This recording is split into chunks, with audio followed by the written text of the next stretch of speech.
Buen día, hermanos, ¿cómo están?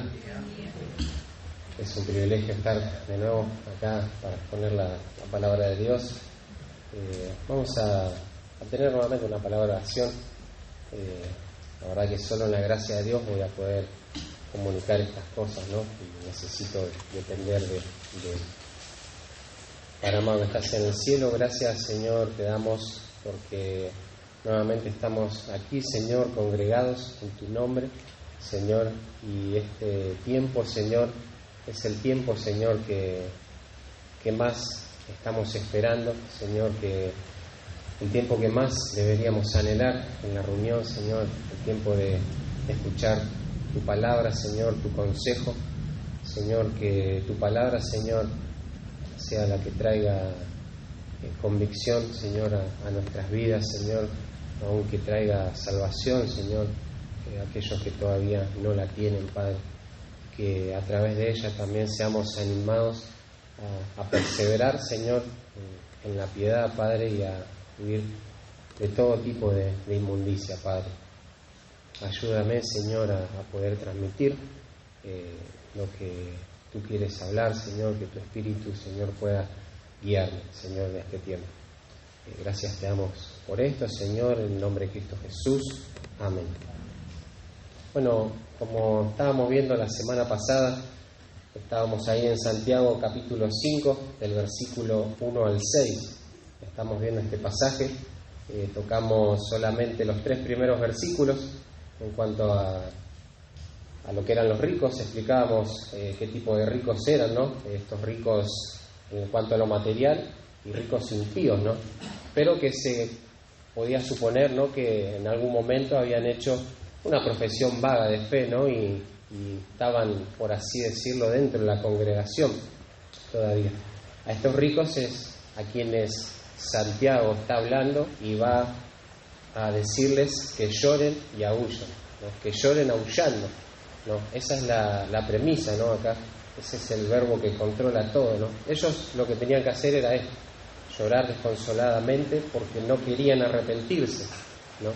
Y Santiago, como dijimos, no va a mostrar que ese juicio que está pronunciando no está quieto, no va a venir en algún momento, ya está viniendo ese juicio contra los ricos impíos, ¿no?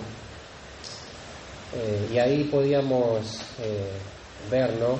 Bueno, no lo pudimos ver, pero decíamos, ¿no?, que va a haber 4 pecados por los cuales Santiago va a denunciar a estos ricos y el juicio viene hacia ellos, ¿no? El primer punto ya lo vimos el domingo pasado, y es en cuanto a la acumulación impía, ¿no?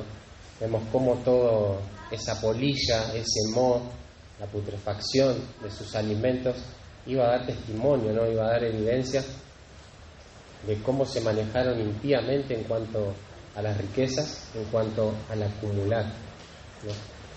Y hoy vamos a continuar hablando en este pasaje, ¿no? Y vamos a estar viendo los otros 3 pecados, ¿no? En realidad podrían decirse que son solo 2 pecados los que se mencionan acá, y el segundo y el cuarto punto que vamos a ver es más bien una consecuencia, cómo prosiguieron ellos, cómo no quisieron abandonar y se estiraron, ¿no?, por su pecado de acumulación. Y hoy veremos también en disipación, ¿no? Claro esto porque capaz que el primer punto que dimos el domingo pasado y el tercero que daremos hoy van a ser por ahí los más largos, los otros no van a ser tan largos porque es más una conclusión, ¿no? Pero vamos a ir ahí a leer de nuevo el pasaje, ahí en Santiago capítulo 5, del versículo 1 al versículo 6. Dice: vamos ahora, ricos, llorad y aullad por las miserias que os vendrán. Vuestras riquezas están podridas y vuestras ropas están comidas de polillas. Vuestro oro y plata están enmohecidos, y su moho testificará contra vosotros y devorará del todo vuestras carnes como fuego. Habéis acumulado tesoro para los días postreros. He aquí, clama el jornal de los obreros que han cosechado vuestras tierras, el cual por engaño no les ha sido pagado por vosotros, y los clamores de los que habían cegado han entrado en los oídos del Señor de los ejércitos. Habéis vivido en deleite sobre la tierra y sido disolutos. Habéis engordado vuestros corazones como el día de matanza. Habéis condenado y dado muerte al justo, y él no os hace resistencia. Bueno, como veíamos, ¿no? El primer pecado que mencionamos es la acumulación, ¿no? Inútil, ¿no? Y además de que fue inútil su acumulación, también fue injusta, ¿no? Ese es el segundo punto, ¿no? La acumulación injusta de estos ricos impíos. Claro, porque adquirieron muchas de esas riquezas con fraude, ¿no? Esas riquezas que estaban acumulando ni siquiera era fruto de un trabajo honesto, honorable, sino de fraude, de robo, de engaño. Hoy lo podríamos titular como chantas, estafadores, como vividores, ¿no? Y antes de entrar, ¿no? Ahí al tema, entender algo, ¿no? Ahí cuando dice que clama el jornal de los obreros que han cosechado, entendamos que para esa época, una de las fuentes de riqueza más importantes era la siembra, ¿no? Lo que genere y cuánto genere. Bueno, hoy en día en algunos países se dedican a eso y esa es su mayor fuente de ingreso, ¿no? Entonces deberíamos entender también, por implicación, que los jornaleros, los que trabajaban las tierras, eran sumamente importantes, ¿no? Para quienes poseían estas tierras y para la economía en general en ese tiempo. Alguien las tenía que trabajar, ¿no?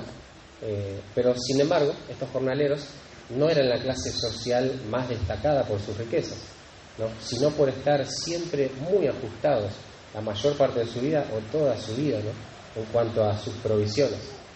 Vivían el día a día con su sustento. Tanto era así que en Deuteronomio 24, 14 y 15, cuando se están dictando leyes cívicas, humanitarias al pueblo de Israel, se le dice del jornalero que no haya un día que no se le pague, ¿no? Pues es pobre y con él sustenta su vida, ¿no? Toda la historia fue así, la vida de estos jornaleros, ¿no? No pagarle un día a estos hombres significaba un grande mal para ellos, los perjudicaba y mucho. Tal vez significaba que ese día no iban a comer, ¿no? Al punto que Dios mismo le da esta orden, ¿no? a los empleadores, ¿no? Para pagar día a día a estos trabajadores, y aún condena, ¿no? Y advierte de una consecuencia grande al que no pague en tiempo y forma. Ahora, los ricos debían prestar atención, debían seguir prestando atención a otro aspecto de esta acumulación que Santiago está denunciando.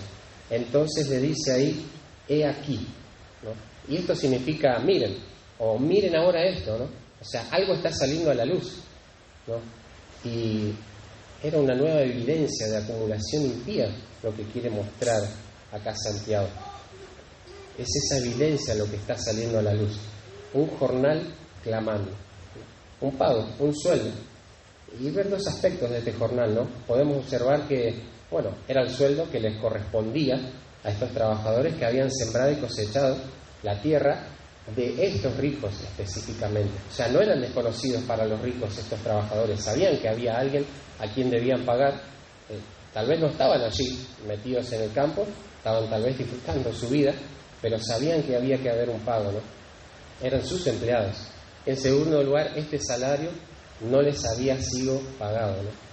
Y toda la frase ahí, por engaño, no les ha sido pagado, en el original es una sola palabra, ¿no? Que da la idea de negar, de privar, de defraudar, de cometer agravio, de cometer engaño, de retener fraudulentamente, ¿no? O sea, estos ricos habían hecho fraude porque arreglaron un trabajo por un precio que nunca se dio ese pago, ¿no?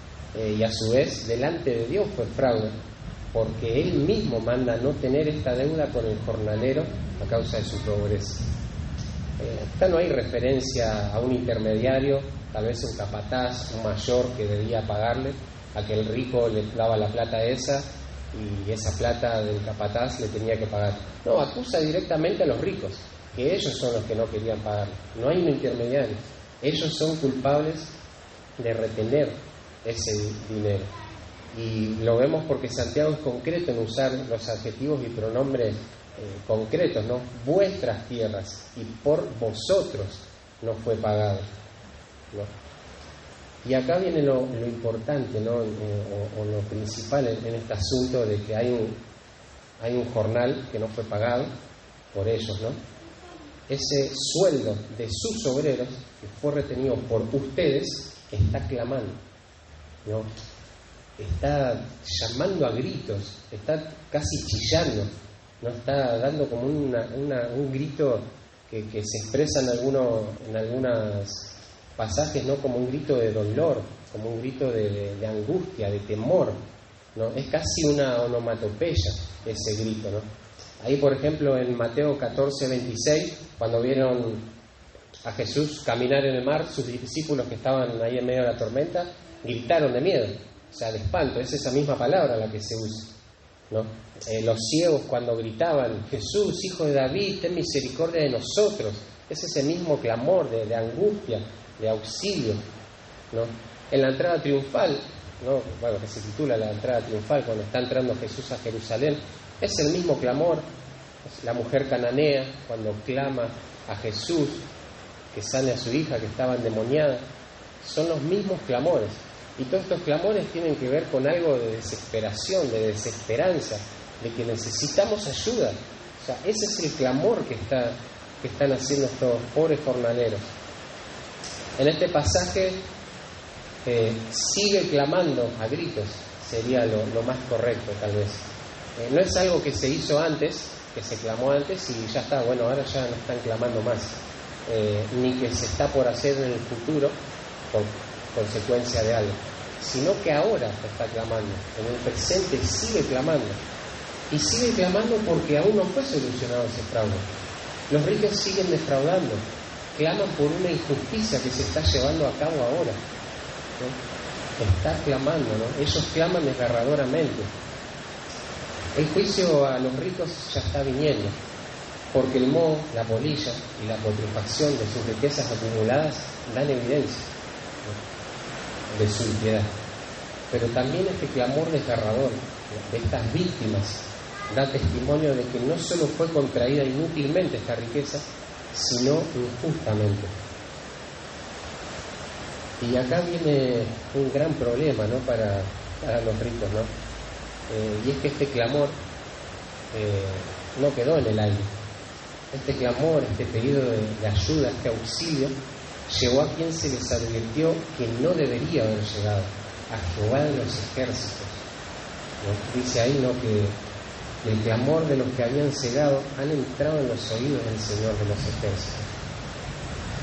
Y no es casual que Santiago use este término de Señor de los ejércitos, o Jehová de los ejércitos, cuando hay muchos otros términos, ¿no?, para referirse a Dios, ¿no? Pero la palabra ahí, o la frase, el término Señor de los ejércitos, no tiene que ver con que es un amo, un dueño, el que posee autoridad o poder, es el propietario, el que tiene cosas a su disposición, en este caso a todas las huestes angelicales, ¿no? En este caso tiene a su poder todas estas tropas, ¿no?, celestiales, y están preparadas para la batalla. No es casualidad que Santiago use este término. Si alguien tiene el poder y autoridad, ¿no?, de poseer las huestes celestiales, seguramente es el Todopoderoso. No hay alguien más que pueda ser capaz de retener eso, ¿no? Es el dueño y propietario de todo. Todo es de Él, todo es por Él y todo es para Él, ¿no? A Él le pertenece todo, incluso esas riquezas injustas que estaban teniendo los ricos. Él es el Dios a quien debían temer, el que lo sabe todo, aún las injusticias que estaban llevando a cabo, ¿no? Es el Señor de todo, ¿no? Pero, claro, estos ricos no lo reconocen como Señor. Ellos tienen otro Señor, y ese Señor son sus riquezas, no son sus posesiones materiales, ¿no? Y era este Señor de los ejércitos el que estaba a favor de estos menesterosos, ¿no? Y no iba a dejar su causa sin juzgar. Él iba a hacer justicia perfecta. Si era malo en ese entonces oponerse o ofender a un oficial de alto rango, humanamente, cuanto más al Señor de los ejércitos, ¿no? tenían un gran enemigo estos ricos, y contra él estaban pecando. En Deuteronomio 24, 14 al 15, que ya lo mencionamos, dice: no oprimirás al jornalero pobre y menesteroso, sea quien sea. Y en el versículo 15 dice: en su día le darás su jornal, y no se pondrá el sol sin dárselo, pues es pobre, y con él sustenta su vida. No sea que clame contra ti a Jehová, y sea en ti pecado. Levítico 19:13: no oprimirás a tu prójimo, ni le robarás. No retendrás el salario del jornalero en tu casa hasta la mañana. Ya estaban advertidos de cómo debían comportarse estos ricos. En Amós ya habíamos mencionado, en cuanto a las mujeres ricas, que tenían un trato injusto con los pobres, ¿no? Y en el capítulo 8, versículo 4 al 10 de Amós, el profeta continúa, ¿no?, su condena contra los ricos opresores. Oíd esto, los que explotáis a los menesterosos y arruináis a los pobres de la tierra, diciendo: ¿cuándo pasará el mes y venderemos el trigo, y la semana y abriremos los graneros del pan, y achicaremos la medida y subiremos el precio, y falsearemos con engaño la balanza, para comprar los pobres por dinero y los necesitados por un par de zapatos, y venderemos los desechos de trigo? Dios le está hablando a estos ricos que pensaban de esta manera, ¿no? Es muy parecido a lo que Gabriel compartía en el pasaje anterior, ¿no? Cuando iremos, traficaremos, ganaremos, ¿no? Ahora Dios les habla, ¿no?, a estas personas, a ellos se les está refiriendo, ¿no? Entonces, ahí dice: oíd esto, ¿no?, al principio. Y lo que tenían que oír era esto: Jehová juró por la gloria de Jacob, no me olvidaré jamás de todas sus obras. ¿No se estremecerá la tierra sobre esto? ¿No llorará todo habitante de ella? Subirá toda como un río, y crecerá y mermará como el río de Egipto. Acontecerá en aquel día, dice Jehová el Señor, que haré que se ponga el sol a mediodía, y cubriré las tinieblas de tinieblas la tierra en el día claro, y cambiaré vuestras fiestas en lloro, y todos vuestros cantares en lamentaciones, y haré poner cilicio sobre todo el lomo, y que se rape toda cabeza, y volveré como en llanto de unigénito, y su postrimería como día amargo. O sea, es terrible lo que les va a pasar a los ricos, es terrible lo que estaban haciendo. O sea, uno a veces hasta juega, ¿no?, con eso, tal vez los que tienen empleados o los que somos empleados, ¿no?, bueno, no le pago el sueldo, se lo pago mañana, ¿no? O sea, obviamente estos eran pobres, o sea, necesitaban sí o sí, pero Dios advierte de algo terrible que pasa cuando eso no solo que se retrasa, sino que se retiene, ¿no? Y a estos ricos ya estaban advertidos de esto. Jeremías 22:13 lo dice muy claro: ay del que edifica su casa sin justicia y sus salas sin equidad, sirviendo de su prójimo de balde y no dándole el salario de su trabajo. Es terrible, ¿no? Y Isaías, ¿no?, muchas veces denunció a estas personas ricas que hacían mal uso de las riquezas o abusaban de los pobres también. En el capítulo 3 dice, ¿no?: Jehová vendrá a juicio contra los ancianos de su pueblo y contra sus príncipes, porque vosotros habéis devorado la viña, y el despojo del pobre está en vuestras casas.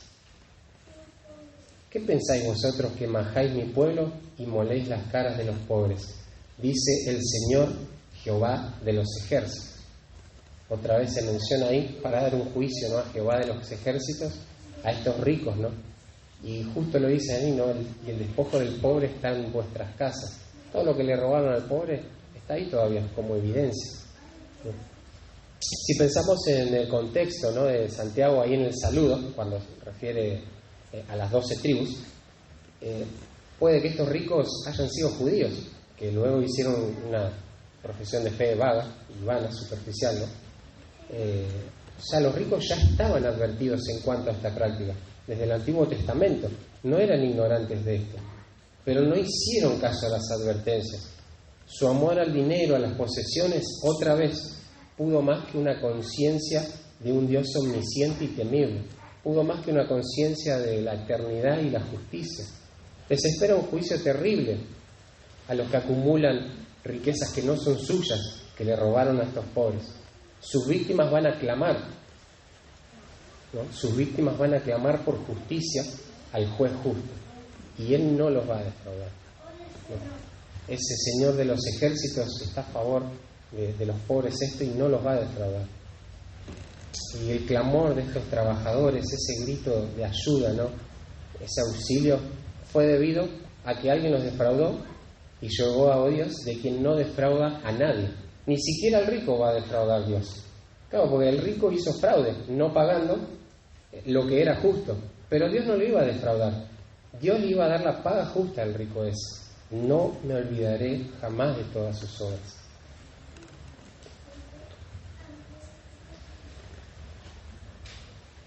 Hay de ustedes que edificaron con injusticia.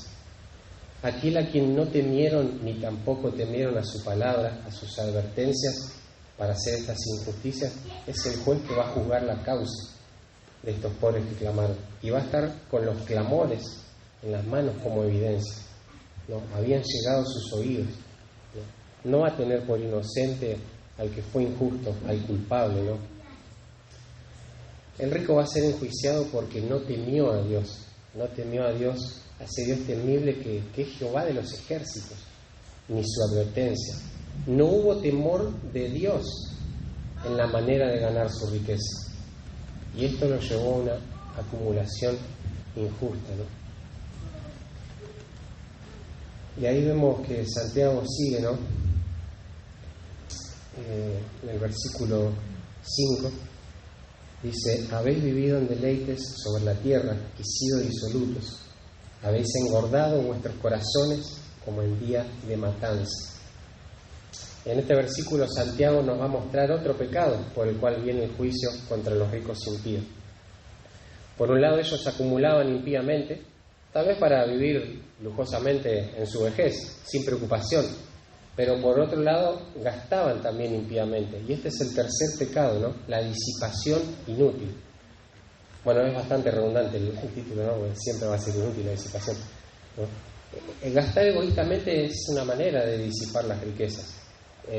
No estoy diciendo, ni Santiago está diciendo que es malo gastar en uno mismo en sí. Por ejemplo, tenés que gastar para suplir tus necesidades básicas, como ropa, comida o la de tu familia.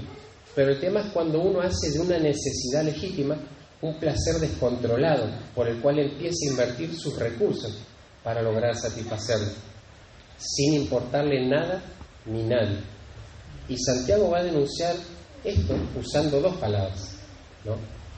Ahí, habéis vivido en deleites, ¿no? Esa palabra deleites es dar rienda suelta al lujo, ¿no? Darse al placer, como vivir mimado, tiene como esa expresión, ¿no? Como vivir mimándose, ¿no? Y solo Santiago usa en sí este término, ¿no? Y es en el sentido del lujo, de lo extravagante, de darse un capricho, ¿no? De darse un gustito, ¿no? Y podemos ver ahí en Lucas 16 al 19, ¿no? Cómo el rico de la historia del rico y Lázaro vivió de esta manera, ¿no? Dice: había cierto hombre que se vestía de púrpura y lino fino, celebrando cada día fiestas con esplendidez, dice, ¿no? Ahora, los banquetes o fiestas no se hacían porque sí, siempre había una ocasión especial, eran eventuales, ¿no? Podía ser, no sé, un nacimiento, una boda, o algo cultural, alguna costumbre, como el tiempo de la cosecha, o el tiempo de trasquilar, que lo podemos ver en el Antiguo Testamento. Pero este rico cada día hacía esto, o sea, ya no era algo especial, ya era su vida normal esa, ¿no? Vivía dándose estos gustos egoístas, ¿no? Y a su vez sin considerar al pobre ulceroso que estaba en su puerta, ¿no? Que algunos dicen, ¿no?, que Lázaro en realidad estaba a cargo, o sea, que el rico tenía que estar a cargo de Lázaro, porque fue echado, en realidad, no es que estaba ahí porque sí, sino fue echado, ¿no? Y justamente Cristo, antes de dar esta parábola, da una lección de invitar a los pobres cuando hagan banquete, ¿no? Porque iban a ser recompensados, ¿no? Por Dios, obviamente, no por el pobre. Pero bueno, así mismo como este rico, así vivían estos ricos en Santiago. Vivían para lo extravagante, para darse el lujo cada día, ¿no? Tal vez no eran fiestas tal cual, pero sí se daban los caprichos egoístas. Y claro que no consideraban al pobre, como ya lo vimos en el punto anterior, inclusive le robaban, ¿no? Pero esta vida de lujo, de extravagancia, no se queda solo ahí, ¿no? Sino que siempre va a ir un paso más, ¿no? Siempre quiere cada vez experimentar más de todo el placer que las riquezas permitan experimentar. Y el paso siguiente, o lo que acompaña a esta extravagancia, es la disolución. Habéis sido disolutos. Y esta palabra sí ya tiene que ver con entregarse a los placeres, al libertinaje, a vivir perdidamente, a estar desperdiciado, a tener una vida desperdiciada, ¿no? Ahí esta misma palabra en 1 Timoteo 5:6 se menciona, ¿no? Cuando se menciona que la vida piadosa espera en Dios y ora cada día, pero la que se entrega a los placeres viviendo está muerta. O sea, esa manera ya que lo está diciendo ahora. No solo que vivieron en la extravagancia de lo material, podríamos decir, sino también en el desenfreno moral.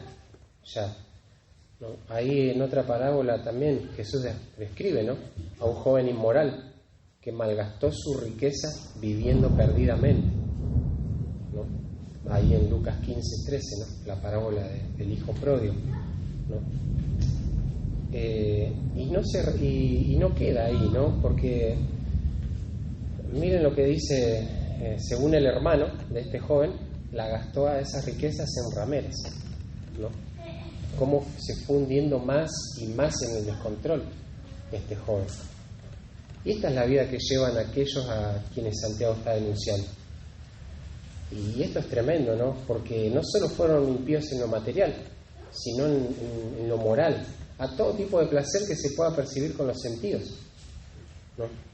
Sin duda el amor a las riquezas viene acompañado, o lo persigue, el amor a los placeres carnales, al desenfreno, ¿no? No es casual, ¿no? Por ejemplo, Pablo, cuando habla de borracheras, de glotonería, de todos esos excesos, siempre tiene una connotación seguramente idólatra, tal vez pagana, pero no solo se queda en tomar, beber, darse lujo. No, siempre al final eso va a conducir a un desenfreno sexual, ¿no?, a la lujuria, a lo inmoral, ¿no? El pecado de la avaricia, del amor a las riquezas, ¿no?, hace que una persona se degenere, y en este caso pase del robo a una vida de lujo, y de una vida de lujo al desenfreno, ¿no? Y en esta parte no me gustaría detener un poquito más, ¿no? Donde dice: habéis engordado vuestros corazones como en día de matanza. Bueno, engordado es tal vez lo que se pueden imaginar, ¿no? Engordar, criar, nutrir, alimentar, ¿no? Lo usa en ese sentido, ¿no? Después la palabra corazón no está haciendo referencia en sí al órgano muscular que tenemos, ¿no? Sino más bien a la actividad mental y moral del hombre, ¿no? La que incluye lo racional y lo emocional, o sea, lo que es el hombre en sí, su mente y su corazón, ¿no? Y después termino de explicar este día de matanza y ya voy al punto, ¿no? Ese día de matanza es un momento específico de la fiesta, donde se mataban los animales y se comían. Esta fiesta podía ser la ocasión del final de la cosecha, o cuando se esquilaban las ovejas. Ahí podemos ver el ejemplos, ¿no?, en 1 Samuel 25, 4 y 36, Génesis 31, 19, Génesis 38, 12. Es la que más se me viene a la mente cuando, en la historia de Judá y Tamar, cuando Judá sube a esquilar. Bueno, no es que literalmente hace solo eso, sino que era una fiesta, ¿no? Y dicho sea de paso, ¿no?, en esas fiestas no era extraño encontrar rameras, ¿no? Mujeres que vendan su moral y su cuerpo, ¿no? Y todas esas fiestas, ¿no? Los ricos comían a reventar, o sea, comían rápido, una porque, bueno, por su glotonería, ¿no?, porque querían satisfacer ese placer en su vida, pero a su vez también porque obviamente no se podía guardar en una heladera en ese momento, entonces se tenía que salar mucho o mantener de otras maneras. Pero la idea es que era solo ese día que tenían que no es que tenían que desenfrenarse, pero que hacían eso, ¿no? Y como ya vimos, esto conducía al desenfreno final, ¿no? O sea, y lo que quiere decir acá Santiago con esta frase, en realidad es esto, ¿no? Ellos estaban alimentando su corazón y mente con este pensamiento. Quiero que todos los días sean como este día de desenfreno. Quiero que el día de matanza dure los 365 años del día. O sea, eso estaban pensando esos ricos. ¿No? O sea, esto es tremendo lo que está diciendo Santiago, porque ya no está hablando en parte ya es como que acá dejó de lado un poquito la riqueza. ¿No? Está hablando del corazón, de lo que estaban haciendo en su mente y en su corazón estos ricos, del pensamiento, de la intención, o como queramos llamarlo, ¿no? Ellos alimentaron su mente con desenfreno, con lujo, con vanidad, con lujuria y todo tipo de inmoralidades. O sea, no sé si están entendiendo esto, hermano. O sea, ellos llenaron eso desde antes. O sea, las riquezas solo estaban logrando concretar en lo externo lo que en su corazón ya habían determinado y concretado: una vida licenciosa, ¿no? Y otra vez les digo, ¿no? Santiago está apuntando al corazón acá, hermanos. Estos ricos, o sea, se van al infierno por lo que había en su corazón no arrepentido. Y les aseguro, hermanos, les estoy segurísimo, que muchos pobres se van al infierno por la misma razón.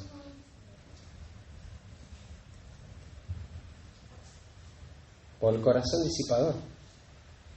Y eso se puede ver aún sin dinero. Y si no me creen, miremos a nuestra cultura, a nuestro alrededor, ¿no?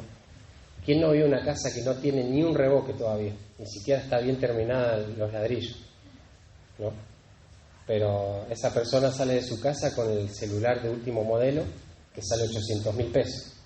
Es un lujo, es una extravagancia, es un pensamiento de disipación, ¿no? O sea, conozco gente que no tenía, no la carpeta, el contrapiso no lo tenía en su casa y tenía una tele de 58 pulgadas. Perdón, 3 teles tenía. O sea, la extravagancia, la disipación terrible, ¿no? ¿Quién no conoce en su barrio, ¿no? Una persona que capaz que está media flacucha, debilucha, pero todos los fines de semana o en vísperas de un feriado largo no se come un asado con los amigos? O sea, ¿y por qué necesidad de desbaratar toda la comida en una sola comida, toda la plata en una sola comida y pasar hambre todo el resto de la semana? Y aún, inclusive en esas fiestas que hacen esos amigos, seguramente hay desenfreno, ¿no? El alcohol, la sustancia sospechosa que fuman, ¿no? Inclusive pueden salir o con amigas o contratar a otras mujeres. Eso existe hoy en día y no en la clase alta, ¿no? De la clase media para abajo. O sea, es un problema del corazón, ¿no? Con lo que estés alimentando hoy tu mente, ¿no? Sin riqueza, va a ser expuesto cuando las tengas, si es que el Señor te las da. Ténganlo por seguro, hermanos. Hoy tal vez no estás viviendo tu vida de desenfreno que estás pensando porque no te alcanza el recurso para vivirlo. O sea, esto es tremendo lo que está diciendo Santiago acá. Está apuntando al corazón nuevamente, como lo hizo con el primer punto, de la acumulación inútil, ahora con la disipación inútil. Hermanos, otra vez, no nos demos por aludidos porque en nuestro bolsillo no hay plata. Fijemos nuestro corazón, ¿qué hay ahí, no? Un autor decía, ¿no? Como ganado engordado para el día de la matanza, así los ricos se complacen en el lujo y en la vida licenciosa, sin darse cuenta del inminente día del juicio. Y sin embargo, su perdición es cierta y su destrucción es rápida.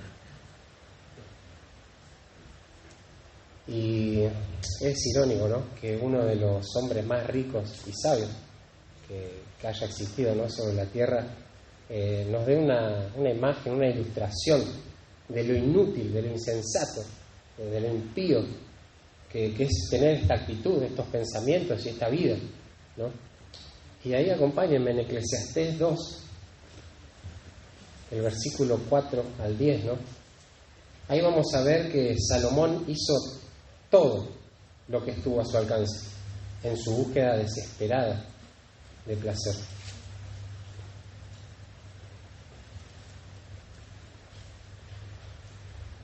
¿Lo tienen?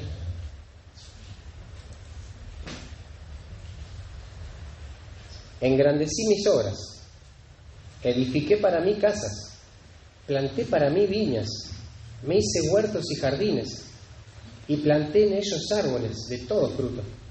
Me hice estanques de agua para regar de ellos el bosque donde crecían los árboles. Compré siervos y siervas, y tuve siervos nacidos en casa. También tuve posesión grande de vacas y de ovejas, más que todos los que fueron antes de mí en Jerusalén. Me amontoné también plata y oro, y tesoros preciados de reyes y de provincias. Me hice de cantores y cantoras, de los deleites de los hijos de los hombres, y de toda clase de instrumentos de música.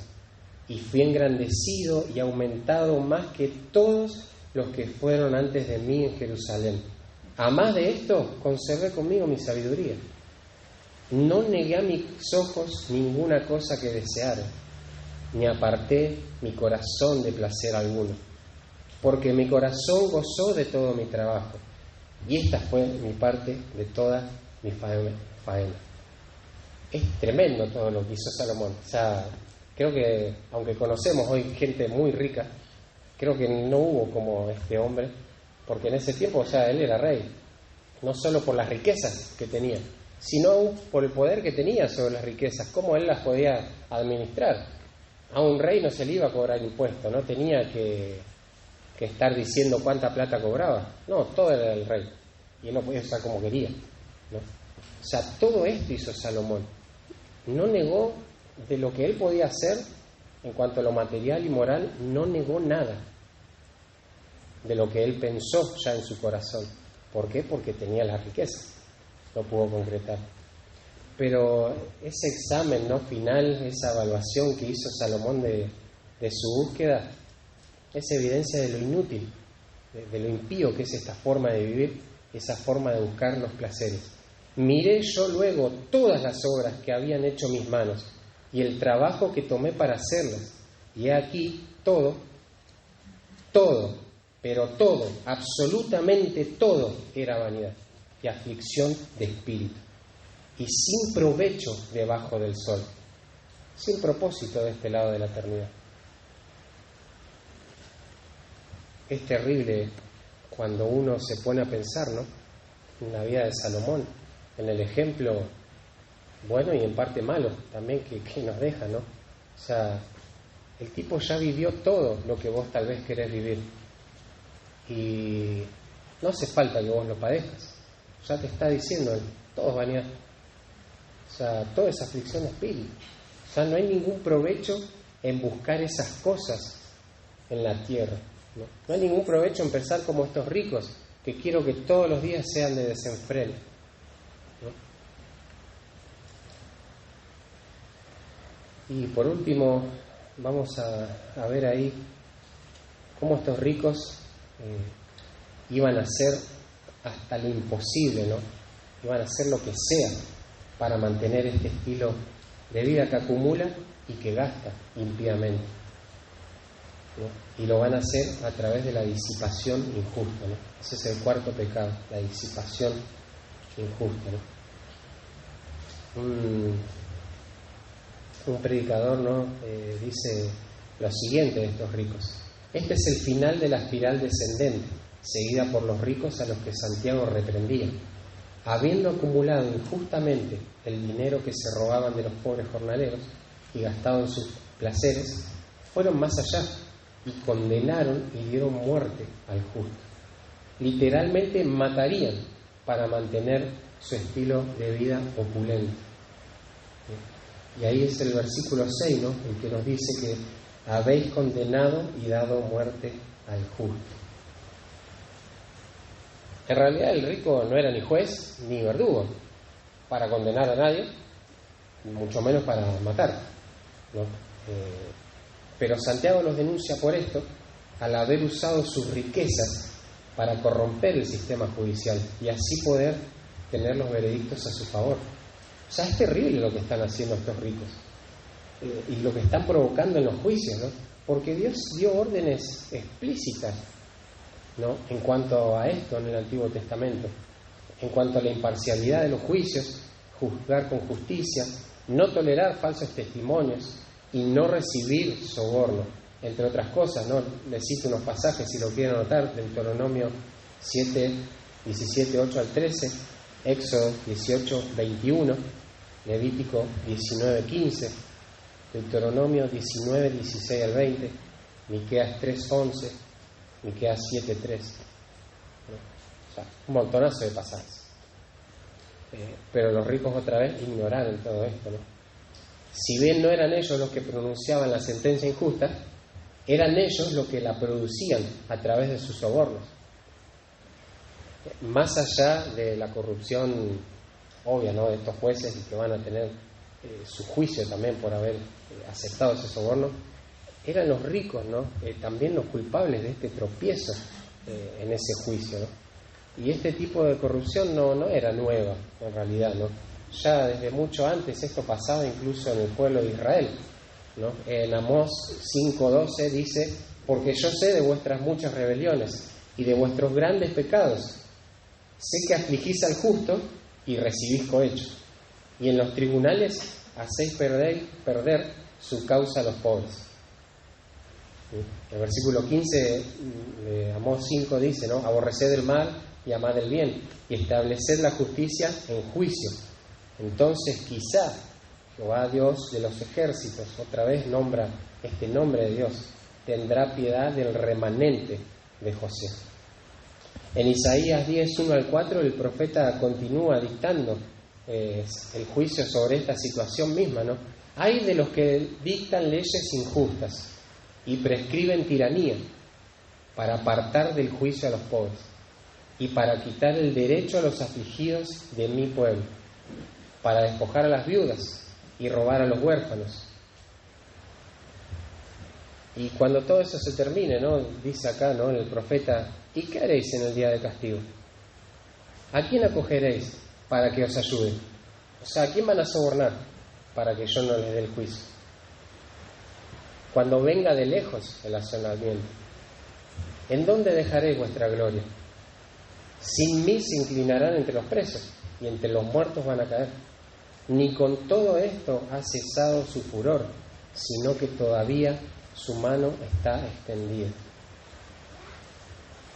Y como decía este autor, ¿no?, en esta espiral descendente, lejos de querer arrepentirse, ¿no?, de todo lo que habían hecho, estaban dispuestos a aprovechar este sistema pervertido por jueces que eran comprados, y así deshacerse de los pobres que nuevamente eran víctimas inocentes, ¿no?, de deshacerse de estos justos, ¿no?, de esos justos que eran arrastrados a los tribunales por los ricos, como dice Santiago 2:6, ¿no? Santiago ya les venía hablando, ¿no?, y es como que ahora toma más sentido, ¿no?, el hecho de que Santiago le diga: mirá, o sea, estos ricos vos te querés juntar con ellos, pero mirá todo lo que te están haciendo, ¿no? Cegados por el amor a sus deleites, ¿no?, que les proporcionaban las riquezas, dispuestos a todo por amor a ellos, dispuestos a todo, inclusive a cometer homicidio, tal vez de una manera más indirecta, ¿no?, pero eso es lo que estaban haciendo, ¿no? Y aún a seguir disipando el dinero con un uso totalmente injusto, porque ese uso fue injusto, ¿no? O sea, sobornaste, en vez de usarlo para otra cosa, no, y de arrepentirte, no, aprovechaste aún más tu dinero por lo que ya había en tu corazón, ¿no? Y hasta compraste la justicia, ¿no? O sea, ya no hay vuelta atrás para estos ricos, no quieren arrepentirse ante un juez humano, no lo van a poder hacer delante del juez justo. Nada les va a servir para sobornar a este juez. Hasta ahí van a llegar hasta ahí va a llegar el uso desmedido e injusto de su dinero. Y son soberbios, la verdad que son soberbios, pensando que pueden inclusive comprar la justicia, ¿no? Pero lamentablemente es verdad, la podían comprar, ¿no? Lo podían hacer con la justicia humana. De hecho, hoy en día esto es así, una persona por plata vende su moral, ¿no? Su dignidad, ¿no? Pero hay un juez al que no van a poder comprar ni con lágrimas ni con aullidos. Y esto es lo que estos ricos van a terminar haciendo, aullar. Pero en contraste, ¿no?, con toda la impiedad que vimos en estos versículos y de parte de los ricos, ¿no?, toda la injusticia, todo el desenfreno, la acumulación injusta, la disipación, ¿no?, su vida de caprichos, incluso llegar a asesinar de alguna manera, el no considerar a Dios en ningún aspecto de las riquezas, ¿no?, el cero temor a su palabra, a su persona.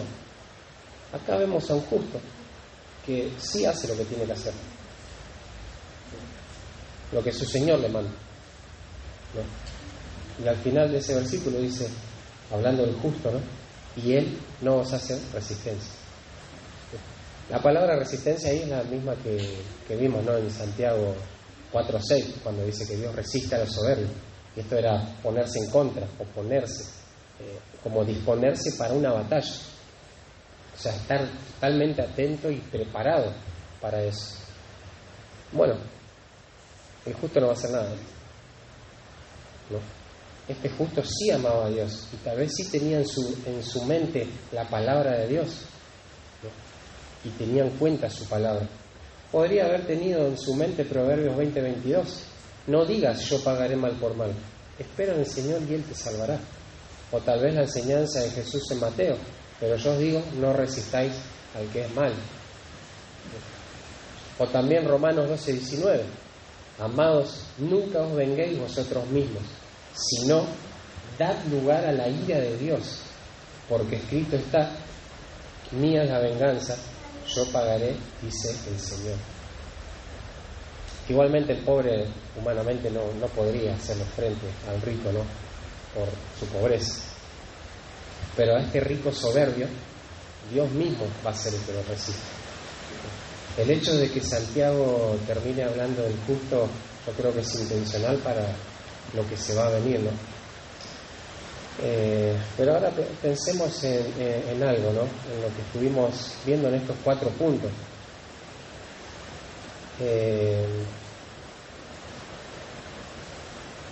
Yo, bueno, los separé así en 4 puntos, pero como le decía, ¿no?, se podrían separar en 2 puntos y el punto 2 y el punto 4 ser como la conclusión.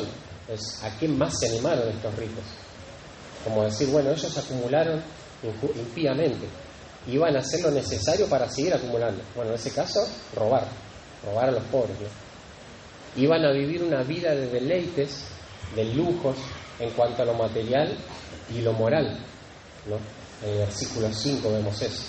Pero en el versículo 6 vemos hasta qué punto van a llegar ellos para mantener esa vida.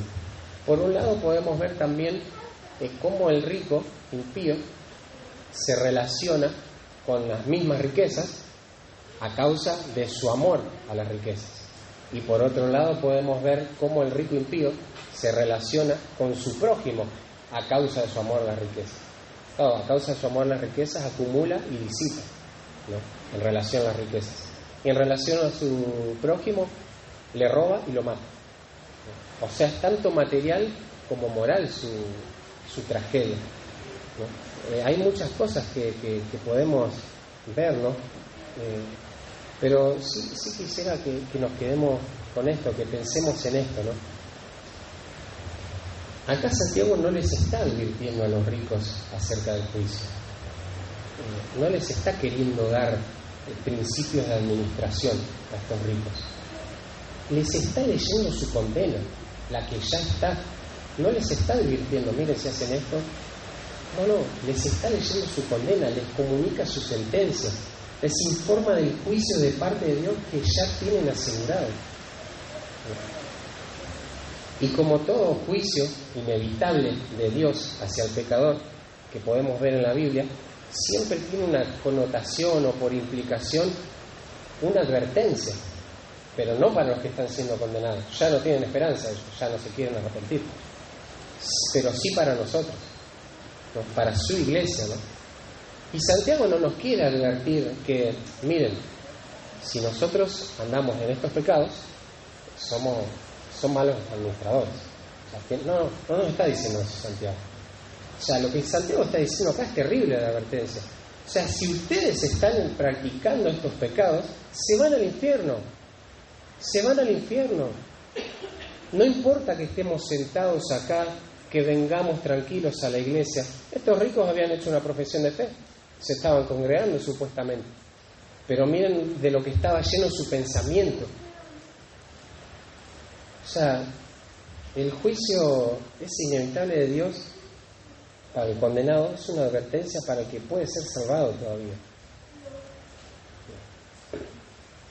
Por eso la insistencia, hermanos, de no darnos por aludido en este tema. No mires la condición económica personal o familiar en que estás. No mires la realidad del país para examinarte. Porque la realidad del país es la misma para nosotros que para el totalmente indigente que para el rico. Y vos decís, es la misma realidad del país. Entonces hay diferencias. Todos pueden conseguir algo. O nadie puede conseguir nada, tal vez.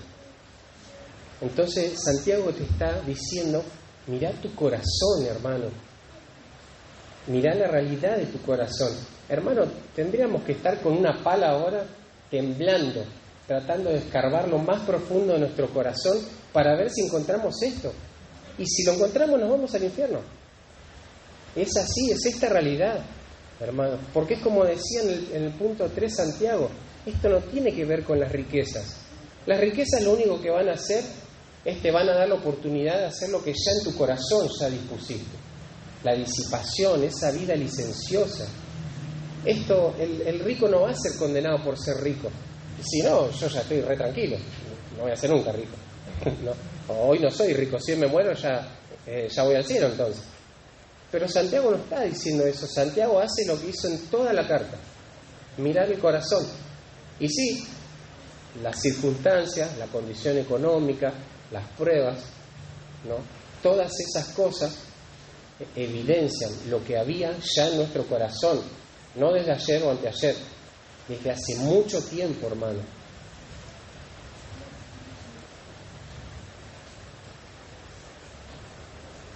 Y muchas veces, lamentablemente, en este tema, el hecho de no tener las riquezas, para nosotros, nos menciona a nosotros porque entiendo que nadie es rico acá. El hecho de no tener esas riquezas no dejan evidenciar lo que ya hay en nuestro corazón. Así que examinate, hermano, a la luz de esto. Esto es una advertencia y tiene que ser tomada como tal. Es una amonestación fuerte esta. Siempre que hay un juicio, hay una advertencia en la cual tenemos que temer. Me acuerdo, por ejemplo, en Hebreos, cuando se habla del apóstata, se habla del juicio, no se le advierte al apóstata de que se arrepienta. No, se le dice que ya no tiene salvación, ya no hay otro sacrificio. Ya está, ya rechazaste el sacrificio que era el que te podía salvar, listo. Pero aún en eso, nosotros no tenemos que estar tranquilos. Tenemos que ver en nuestro corazón, a ver si hay un corazón apóstata, con las mismas referencias que usa ahí Hebreos. Y acá lo mismo, hermanos. O sea, Santiago no está haciendo algo exhaustivo en cuanto a la administración. Si se quiere, se van a otros pasajes.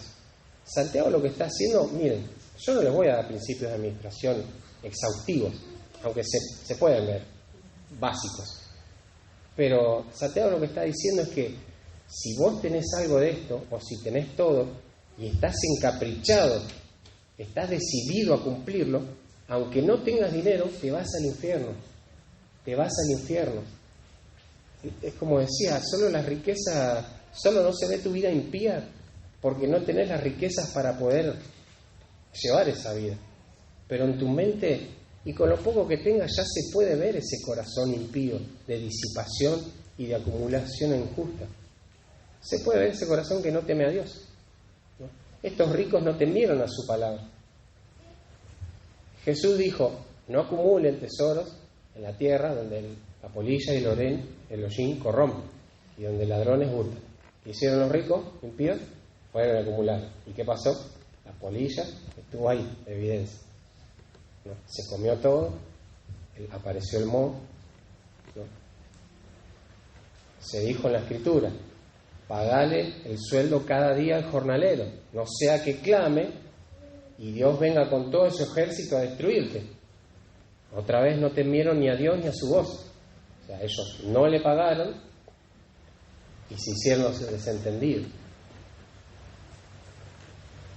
La Biblia habla en cuanto a cómo llevar la vida, no tener una vida de desenfreno, de lujo, una vida vana, una vanidad total. Bueno, ellos fueron y llevaron toda esa vida a la práctica. No sean injustos en el juicio, no sobornen. O sea, si le estoy diciendo a los jueces, le estoy mandando que no reciban soborno, no vayan ustedes a sobornar, ¿no? Ellos hicieron tal cual, todo lo que dijo Dios, hicieron totalmente lo contrario, ¿no? Y claro, el juicio es a los ricos en sí, porque los ricos lo pudieron hacer por sus riquezas, ¿no? O sea, y hasta se puede ver que en realidad el amor a las riquezas tal vez no es absoluta en sí, en el sentido de que yo amo a las riquezas, sino que yo amo a las riquezas porque me van a dar lo que en mi mente ya estoy queriendo. Esas riquezas, con esas riquezas las amo, sí, pero porque puedo comprar todo lo demás que se pueda comprar terrenalmente. Podemos ver cómo fue la vida vana, ¿no? Ahí en el versículo 3, ¿no? Termina diciendo: habéis acumulado tesoro para los días postreros. O sea, era todo para ahora nomás, todo lo terrenal, todo lo vano, sin profundidad alguna. Y en el versículo 5 termina diciendo: habéis engordado vuestros corazones como el día de matanza. O sea, ese día específico querían que sea como todos los días. Es muy similar como termina estas dos partes Santiago, ¿no? Siempre hablando de lo terrenal, de cómo buscaron en lo terrenal los placeres estos ricos hermanos. Y hermano, la verdad que son muchas preguntas que podríamos hacer, pero a la luz de todo esto, a la luz de entender que es una reprensión, ¿no? que es un juicio a los ricos, pero que es una advertencia a nosotros, hermanos, no estemos tranquilitos ahí en nuestras sillas. Examinémonos. Yo te animo, hermano, examinate. Esto es para temblar, es Jehová de los ejércitos contra vos, si vos estás teniendo estos pensamientos. Y es serio, porque a veces los tenemos y nos descuidamos, porque bueno, no los voy a lograr nunca si no tengo la plata. No, borralo de tu cabeza, porque cuando tengas el dinero lo vas a hacer. Lo vas a hacer, tenelo por seguro, hermano. Hay gente que ya lo hace y no tiene plata. Es un tema de corazón, hermanos. Es un tema de corazón. Escarbemos, entendamos eso. Sentémonos hoy cuando lleguemos a nuestros hogares. Preguntémonos, tiremos todos los papeles a la mesa, a ver si hay algo de esto. Y arrepintámonos. Para nosotros hoy es una advertencia. Pero si ya estamos como este rico, ya no es una advertencia, ya es un juicio. Pero hoy tenemos esperanza, hermano. Tenemos tiempo de arrepentirnos, hoy, ¿no? Así que vamos a terminar orando. Padre amado, que estás en el cielo, Señor, qué terrible, Señor, verdades que a veces nos muestras en tu palabra, Señor, qué horrendas que son. Pero cómo las necesitamos, Señor. Cómo necesitamos, Señor, a la luz de los principios, Señor, que nos muestras, examinar nuestro corazón, Señor. ¿Cuándo vamos a entender, Señor, que no es por lo exterior, Señor, sino es por el corazón, es por nuestra mente? De lo que llenemos nuestra mente, Señor, es lo que perseguimos, Señor. Padre, te pido que aún, Señor, nos extiendas tu gracia, tu misericordia en estos temas, Padre, no solo en las riquezas, Padre, no solo en la administración, sino, Señor, en examinarnos, que aprendamos, Señor, realmente a examinarnos, Señor, a la luz de tu palabra, entendiendo que todos los problemas, Señor, vienen del corazón, Señor, no de las circunstancias. Las circunstancias exponen, Señor, y a veces le echamos la culpa a las circunstancias, pero cuando no están las circunstancias estamos tranquilos porque nuestro pecado todavía sigue escondido, Señor, abrigado, Señor, por nosotros mismos, Padre. Ayúdanos, Señor, a ver si hay algún tipo de acumulación, Señor, con las cosas que nos das, Señor, con las posesiones materiales, si estamos siendo injustos, impíos, Señor, con eso. Pero aún en la disipación, Padre, ¿en qué estamos gastando, Señor? Si ese gasto es justo, apunta a tu gloria, Padre, si la acumulación apunta a tu gloria, o si apunta, Señor, y expone, Señor, lo que verdaderamente hay en nuestro corazón, Señor, de querer vivir una vida licenciosa, Señor, sin temerte, Señor, sin tener en cuenta a Jehová de los ejércitos, Señor. Padre, que tu palabra pueda hacer una obra en nuestros corazones, Señor. Gracias por esto, en nombre de Cristo Jesús. Amén.